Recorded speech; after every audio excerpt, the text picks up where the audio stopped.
Kayla Cruz. Okay. Okay, and what's your first name, sir? Terrence. Terrence. How do you spell that? Terrence. And your last name? Mercadal, Mercadal.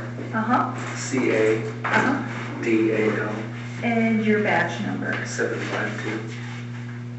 Okay. And your name, sir? Zeb Davis, spelled Z-E-B. Last name Davis, common spelling. And away from the stagnant start. Okay. How much time do you have with the department? About 2 years. Okay. Yeah. And prior to working for the Sacramento Police Department, did you work as a law enforcement officer at any other agency? Yes, I did. And where is that? It's Olive Branch Police Department. It's in Olive Branch, Mississippi, in the Memphis, Tennessee area. Okay. And how long did you work for them? About 4 years approximately. Okay. And in what capacity? I served as a patrol officer and spent time as an investigator, a detective, for a year. And also I spent time on the SWAT team. Okay. And what are the years that you were there? I worked for Olive Branch Police Department from 2010 to 2014. Okay. And when were you hired on with the Sacramento Police Department? And I was hired on October 2015. Okay. Yeah, as a pre-hire, and then I didn't really start the academy until January 2016. Okay. And what is your current assignment? I'm currently assigned to the Patrol Division, South Command, Swing Shift, Sector 5, Team 29. Okay. And how long have you been assigned there? Since the beginning of this year. Okay. And prior to that assignment, what are some of the other assignments that you worked? Last year I was assigned to the day shift Sector 3 team, I believe it's Team 14, downtown. Okay. For about a year. Okay. And how about prior to that? Prior to that, I was in the field training program for approximately 6 months. And then prior to that, I was attended the police academy for 6 months. Okay. Do you have any specialized training such as ACB instructor or firearms instructor or anything like that? The only specialized training I have is a physical fitness instructor with the department. Okay. Yeah. And how about, is it Olivehurst? Olive Branch. Olive Branch, I'm sorry. What about when you were with Olive Branch? No special ACB instruction or any firearm instructor or anything like that. Okay. You had mentioned that you were a SWAT officer. Yes. With Olive Branch? Yes. Did you receive any special type of training in that position? I did. I attended a 40-hour tactical entry course with the SWAT team. I also attended a 40-hour select rifle course, which worked on tactical rifle, fully automatic and semi-automatic rifle. Okay. Yeah. Okay. Have you ever served in the military? I have not. Okay. And what uniform were you wearing today? This uniform I'm wearing. Okay. And what type of vehicle were you driving? I was driving one of the patrol SUVs, the Sacramento Police Department marked patrol SUVs. Okay. And were you solo today, or were you riding with a partner? I was solo today, right by myself. Okay. And the weapon that was used during the incident, is it a personal weapon or is it a department issued? It's the department issued 6-hour. Okay. 6-hour what model? P226, Okay. 40 caliber. Okay. And do you carry any backup weapons? I do not. Okay. Can you please describe for me the items that you carry on your duty belt? Yes. Starting at the front, carry my spare car keys here, a double handcuff case with 2 sets of handcuffs in it, my holster with the department issued SIG in it. On the back here is a 20-round rifle magazine holster in there, and keys, just kind of the department issued keys to all the areas in the city. On the front, 2 spare 12-round 40 caliber magazines for the SIG, my expandable baton, my taser, department issued CED, flashlight, my radio is behind that, and all the way in the back here is a tourniquet. So I got a lot of stuff going on. Okay. Yeah. And then I noticed you have something in front. This is typically where my body-worn camera is attached. Okay. And then what are your days off? My days off are Monday, Tuesday, Wednesday. Okay. And what shift do you work? Swing shift. Okay. And who is your sergeant? Sergeant Bullard. Okay. And tonight, what was your unit identifier? Tonight my unit identifier was 1 Charles 57. Okay. And what area does that encompass? That encompasses 5C, which is really kind of encompasses the south end of Sector 5 all the way down to the Elk Grove border, and borders up with the Sheriff's Department territory on Stockton Boulevard. Okay. And where were you when you heard the call? I was, when I got dispatched to the call, I was leaving another shot spotter call, which I believe was on Stone Valley Circle. So we were coming from that call. I want to say it was Stone Valley Circle was where we were responding from.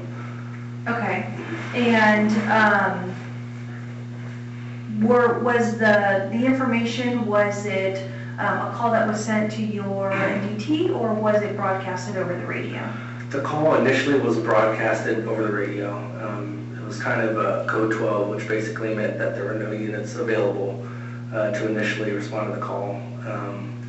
Oh, I apologize. Actually, I think they had cross-sectored somebody from Sector 4 to go take care of the call for service, which was a 921. Okay. Which is a car cloud or car break-in in progress. Mm-hmm. Okay. And when they had broadcasted the call, do you recall what information was being transmitted? Yes. Per the text of the call, there was an active 921 in progress. Apparently a subject had been breaking car windows on 29th Street. I don't recall the exact address where he was breaking car windows, but apparently this person had broken multiple car windows. He was confronted by the complainant or neighbors who chased him into a backyard on 29th Street, which they believed he was still hiding in one of those backyards. And they described a male black, wearing a black hooded sweatshirt, dark pants, and they couldn't describe what tool or object he used to break the windows. Okay. And you had mentioned that a unit from Sector 4 had gotten cross-sector dispatched to that call? They had initially gotten cross-sectored, and Officer Robinette, 1 Charles 54, and myself decided to cancel them so they didn't have to come all the way across into Sector 5, and we decided we were going to go handle the call. Okay. And then what happened? We get dispatched to the call. Officer Robinette was in front of me, driving in his Crown Vic. I followed behind him. We approached the scene. We pulled We pulled down heading west on Meadowview, and then we went north on 29th Street. And then I believe he parked on the west side of the street, I parked on the east side of the street of which is the residence was on the west side of the street of where the suspect had apparently been hiding in the backyard. Okay. Yeah. Do you recall the address? I do not recall the address. I know it starts with and then the numbers are blurred after that. Maybe I'm not quite sure. Okay. Do you remember the name of the street? It was 29th Street. Okay. Yes. Do you think if I were to show you a map, you'd be able to point out the residence where you responded to? Yes. Okay. So I'm going to show you a Google map. It's not to scale, okay, but this is a Google map of the area. So that's Meadowview there, and then that's 29th there. All right. Okay. The residence was north of Elwood Avenue.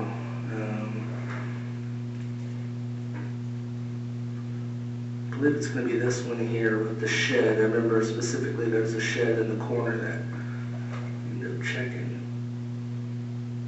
Yeah, this one here. Okay. And what happened after that?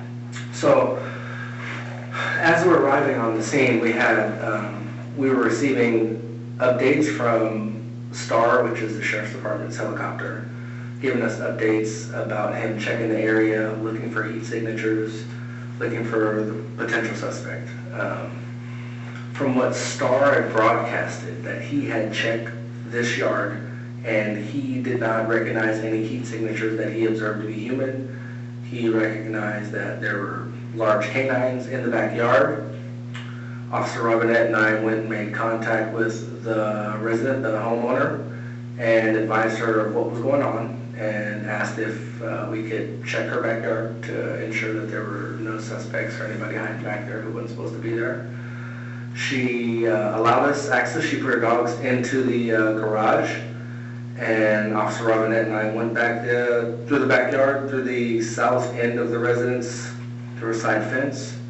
We walked in. We made a tactical approach, tactically cleared the backyard. There was a shed that was in the southwest corner of the residence of the backyard that we checked. We determined it was locked, and then we proceeded to leave out of the yard. While we were at the front door talking to the resident, Starr had broadcasted that he believed there was a suspicious vehicle that was in the area, possibly in this parking lot here, near the field, that he felt could possibly contain somebody. Okay. And so our plan was, after we left the backyard, we were going to get in our patrol cars and drive around and check out that suspicious vehicle. Okay. Okay. And so what happened after you left the rear of the residence that you were checking? As we were leaving, we both began to approach our cars to go check on the suspicious vehicle. Starr had broadcasted that he sees a subject. He saw a subject in the backyard of a residence approximately 2 houses south of us.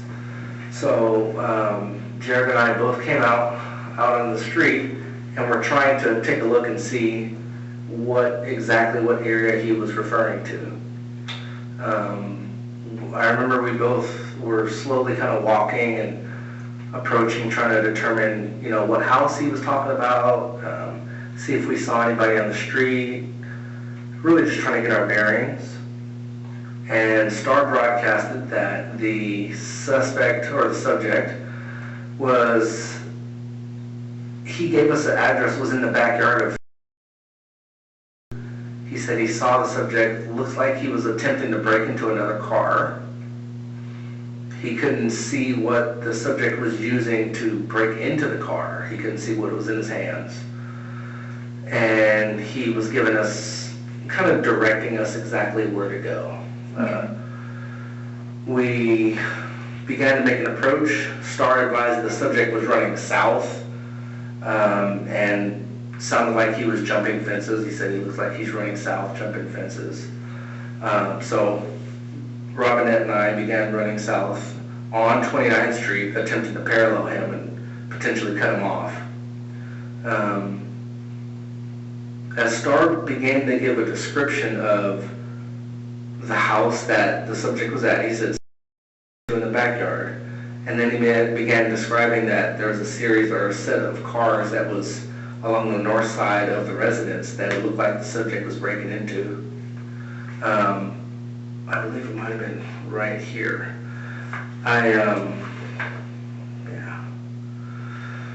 So I approached the north end of this house, this residence, and then kind of looking down this driveway on the north end of the residence, and it's very dark back there. There's a couple of vehicles kind of blocking my view. There was a dark colored SUV or Suburban that was all the way to the west. It was like the furthest one on the side of the house. And I saw a black adult with a black hooded sweatshirt pulled up over his head, standing behind that vehicle. I gave him loud verbal commands to let me see his hands, because I could not see where his hands were. After saying that, he turned around and began running westbound, and then turned south into the backyard out of my line of sight. Okay. Yeah. And then what happened? I alerted Officer Robinette that I spotted the subject back there, and I began to chase after him. I think I attempted to broadcast that he was running south. I don't know if it went out or not, but I attempted to say it. There was kind of a narrow path between the northern side of the house and the vehicles that were parked there. So I remember going in between the vehicles and the narrow edge of the house. Then there was a small wooden fence, about hip height, that had an opening kind of north of the residence. So I went around the car, went around the fence, and then started kind of going around the backyard.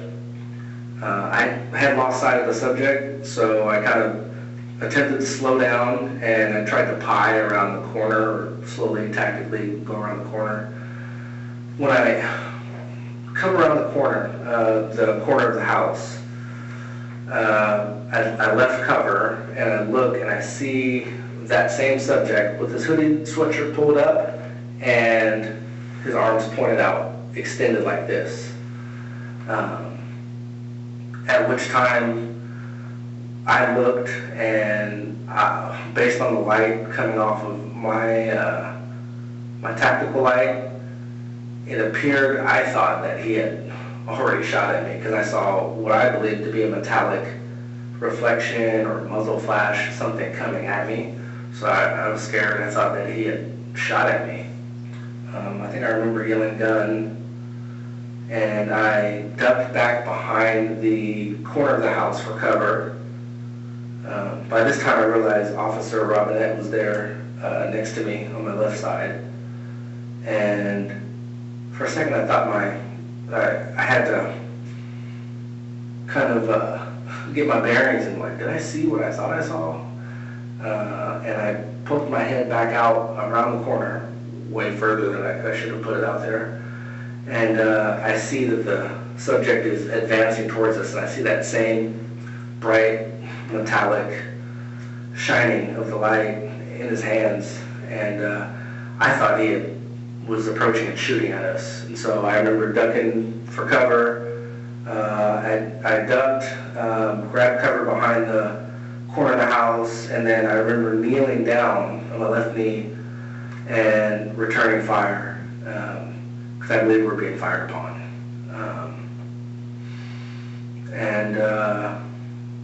I believe I fired 10 times, and we saw the subject go down, and we began to give him, kind of verbal commands for us to, for him to show us his hands.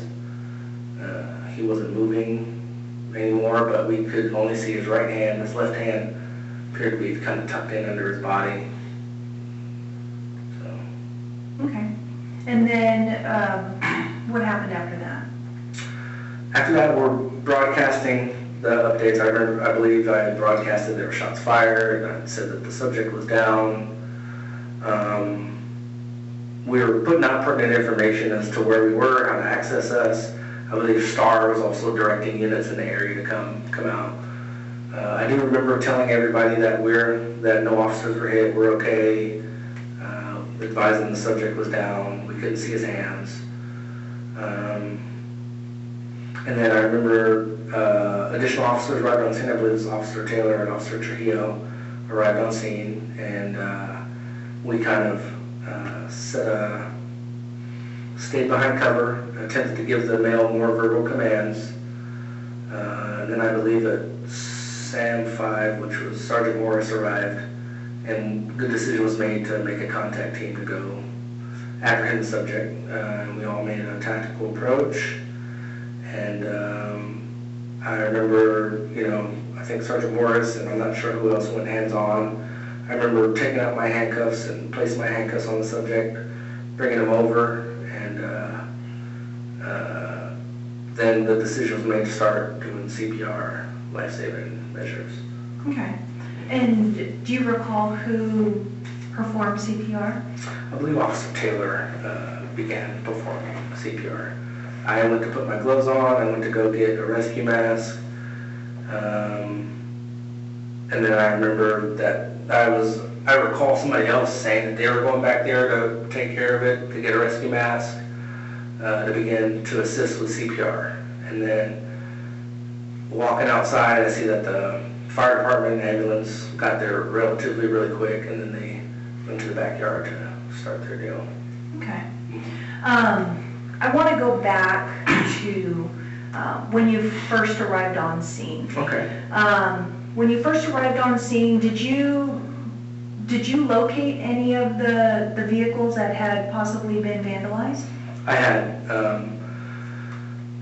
We actually spoke with one of the complainants on 29th Street. I believe he was on the east side of the street. He had contacted us and told us that he had chased the subject away. He had chased him into the backyard. He's pretty sure he was in this backyard that's on the west side. He pointed to the vehicles that were kind of down here closer towards Elwood. I did recall seeing 2 vehicle windows smashed out and glass on the ground. I believe the driver's side windows of both vehicles had their windows smashed and broken out, and I could see the glass reflecting off the light in the street. And, I remember thinking like having to come back and start taking the relevant information for a report on that. Okay. Yeah. And then I want to go to after Star had given you an update about the subject, seeing the subject in a backyard just south of you, and you arriving to the residence where you saw the suspect. What type of lighting was there in that area? Well, in that area, it was extremely dark. There was street lighting on 29th Street, but as you know, street lighting is kind of scattered around. So when we approached this residence, the residence was dark. Didn't appear that anybody was awake at all. There were no lights on at the house. There were no lights on the front porch, no lights in the backyard. And it was kind of in a shadowy area where there was no street lights illuminating anything. And it was extremely dark back there. So I remember having to illuminate. I did have my gun out, just based on not knowing what's going on.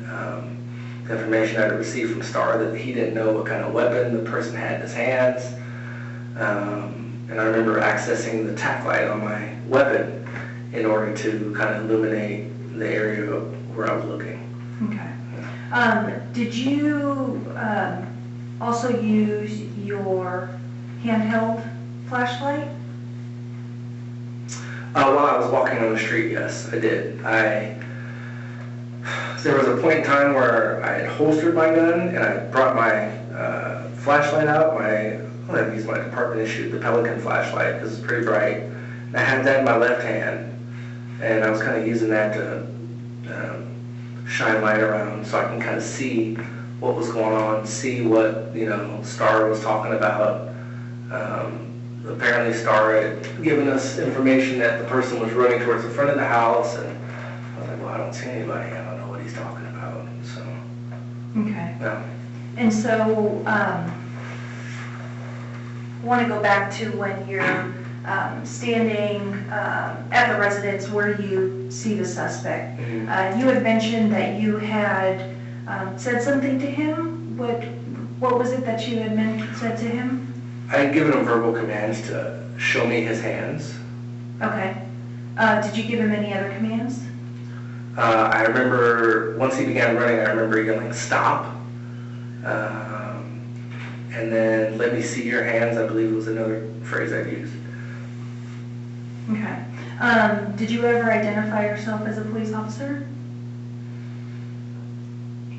I'm not quite sure if I did. Okay. And then, once you were in the backyard, can you describe for me the lighting in the backyard?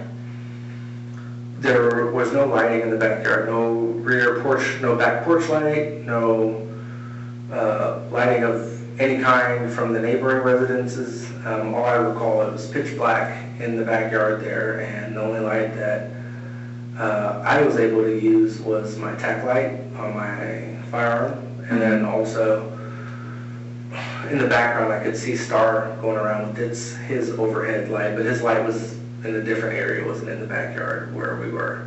Okay. Yeah. And can you demonstrate for me the position that you saw the suspect in once you came around the corner? Yeah, sure. He was. You can stand up if you have to, okay. or you can. All right. So he was. So as I rounded the corner, kind of the direction that you were in, I recall that he was kind of sucked up close to the east side of the building, or he was closer to the side of the building. And I think there was some kind of table or bench to the left side, like a wooden picnic bench or something. And I remember seeing him standing like this. When I first come around the corner, he's standing like this. And that's, at the time, I thought I saw a muzzle flash. I was scared. I was like, oh my God, this is shooting at me. Second time I come back around, he had advanced and moved up. He wasn't in that same position he was in. It looked like he was moving forward like this. Okay. So that's when I took cover and returned fire. Okay. And so the first time you saw him with his arms extended, what was going on in your mind? What were you thinking? First thing I thought, I was like, wow, that was stupid of me to come around the corner that fast, and I remember thinking, I was like, this guy's freaking shooting. I was like, is that a gun? He's shooting at me. And it was kind of surreal. It was almost in like slow motion, and I was like, this dude's freaking shooting at me. I was like, he's really shooting at me. And so I remember, well, get out of the way, dummy. That was my first instinct. And kind of ducking around, and then Jared had kind of taken a way better position than me and had kind of kept himself on the corner, and then he ducked back, and I remember him ducking forward again at the same time I ducked forward to kind of reaffirm what we saw. And then again, that's when I noticed the huge gap that the subject had made. He had moved, I don't know, maybe possibly 10 feet or more up towards us. And I remember ducking back behind cover like, oh shoot, he's shooting right now, he's approaching. And I thought he was shooting at us. So, I don't know, something kicked in. I knew that Jared was standing up at the corner, and obviously I wasn't going to stand right next to him, so I just kneeled down beside him and kind of came out to the side and returned fire from cover. Okay. Are you injured at all? I got some cut or scrape on my forearm here. Mm-hmm. I don't know where it came from. Maybe from running by the fence or something, or the wall. I'm not quite sure, but yeah. Okay. But other than that, that's it. Okay. And then when you were firing, what were you aiming at? I was aiming at the subject. I remember he was close to the residence. He was just on that east side of the house. And then he started to move out west, away from the house, towards the fence line. And I remember kind of trailing him as he started to move that direction, and then he finally went down. Okay. Can you tell me what the background looked like? The background was extremely dark. There was, south of that residence, there was a house, and you could see obviously the wooden fence line there and the residence there. But the fence line to the west, you could see through the gaps in the fence that it opened up into an open field. Other than that, the grass was extremely tall. He was under an awning, like an overhang awning, which is directly protruded out from the house, probably 7-8 feet or something like that. So he was at the awning. I just remember seeing how tall the grass was. The backyard was really unkept. Okay. And then did you intend to shoot the subject? Yes, I did. Okay. And why? I was in fear for my life. I thought he was already shooting at me. So I wanted to return fire to stop the threat. Okay. And going back to your body-worn camera, were you wearing it at the time? Yes, I was. Okay. And was it turned on in recording? It was activated in recording. Okay. Have you attended CPT yet this year? Yes, I have. Okay. What about last year CIT training? Yes, I did. Okay. Are you 11550 trained? Yes, yes. Okay.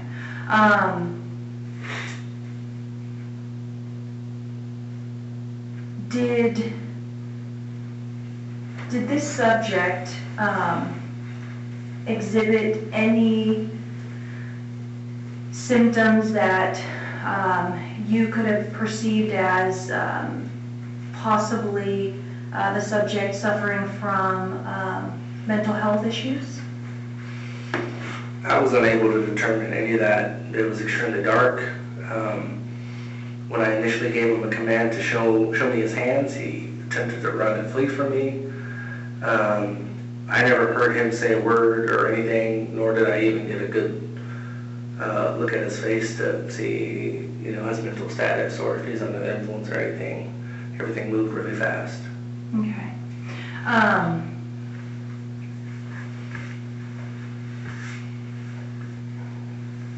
I want to go back to when you and Officer Robinette were in the backyard.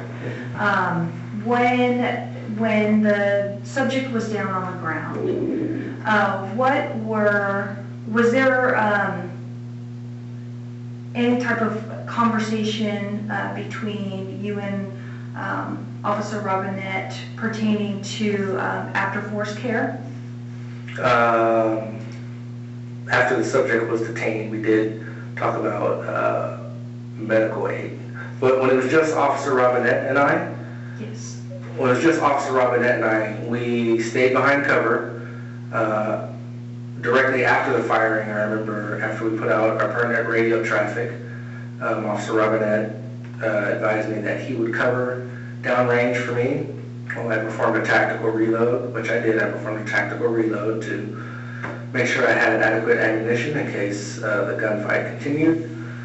I then took Officer Robinette's position so he could perform a tactical reload, and we were waiting for additional units to arrive on scene.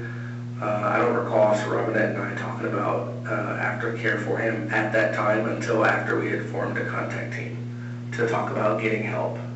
I remember saying to the subject that we wanted to, you know, make sure that he was okay or try and give him some help, but he had to let us know what was going on with him, so.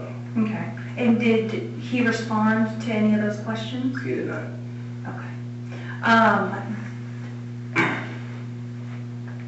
Do you have any missing gear or equipment, particularly a cell phone that might have been left behind? No, I do not. Okay. I think this is a good time to take a break. Okay? Okay. So.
Okay.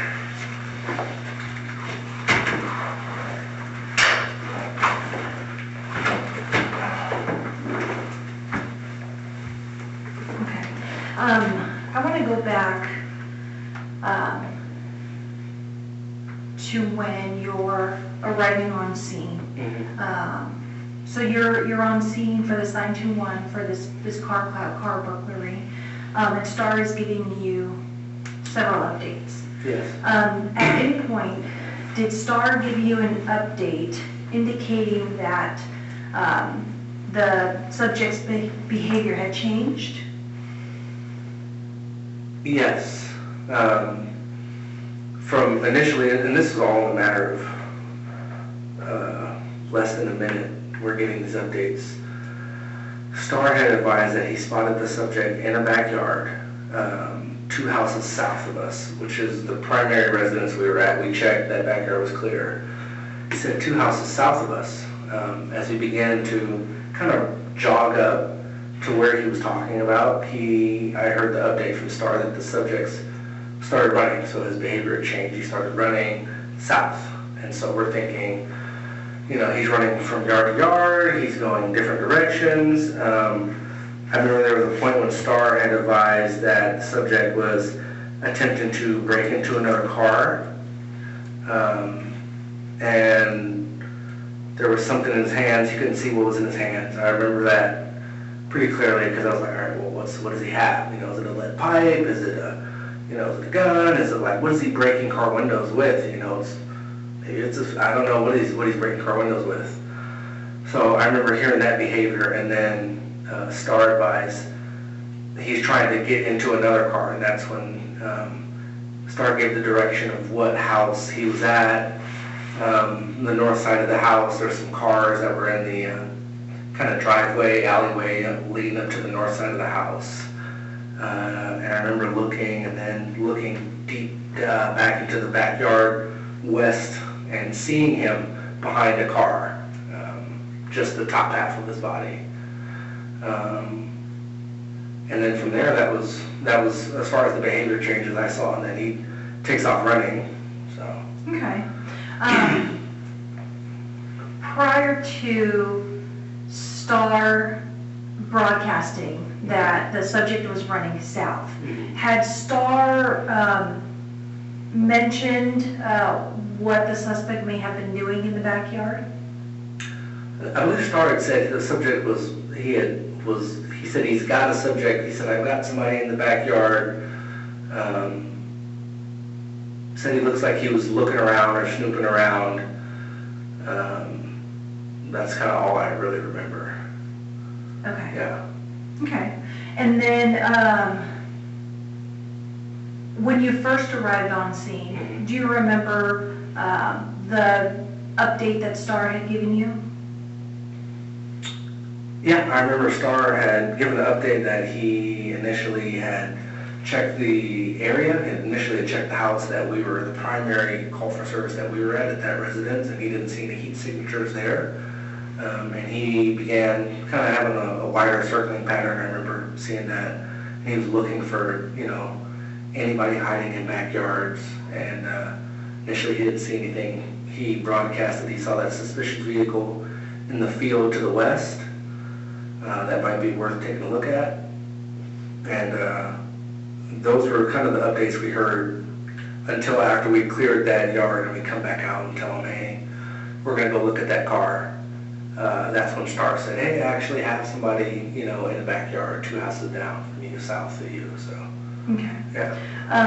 Do you recall if at any point Star had broadcasted that the subject had broken a window at a residence? I recall that Star had said the subject had broken a window. I don't know if it was at a residence. I believed he had said at a car. Okay. That's what I thought. Okay. Well, I think this concludes the interview. Do you have anything to add? I have no questions. No questions? Okay. Okay. Good. Okay. Thank you. Thank you.